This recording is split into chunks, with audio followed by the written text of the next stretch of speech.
but in early 2011 we got a trailer for the sequel to Portal, set to release that year. So, how was he?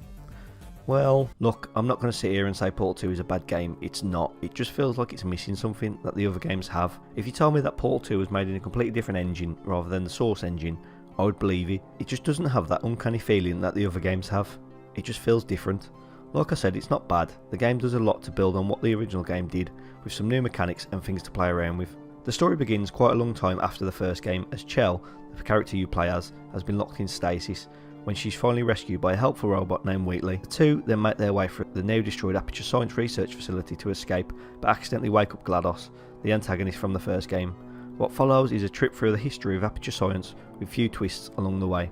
The major difference between the two games is the way the story is told. In the first game, all you had was the environment and the occasional quote from GLaDOS, and in this game you constantly have someone speaking to you, whether that be GLaDOS as a potato or quotes from Cave Johnson, the founder of Aperture Science, and of course Wheatley, a little robot fella who helps you out at the start of the game, voiced by Stephen Merchant. Do you understand what I'm saying at all? Does any of this make any sense? Just tell me, just say yes. Well, you would if you had a fucking brains, you know. Now, none of this is bad, and it's actually really well written, especially the Cave Johnson quotes. If you're interested in an additional $60, flag down a test associate and let them know.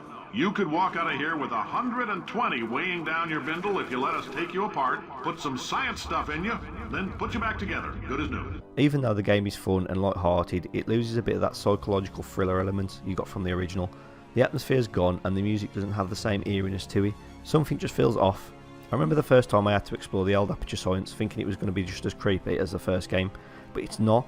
That feeling you got like someone was watching you isn't there. It seems like I have a problem with Portal 2, but I don't. The game is actually pretty great. The new mechanics like the gels and different cubes you play around with keep the game fresh. The whole part about exploring the old Aperture Science and learning the history of it was a fun way to take you out of the test chambers.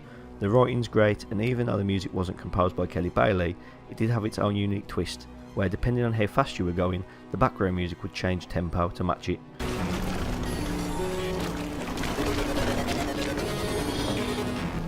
Also, the game still looks great 14 years later.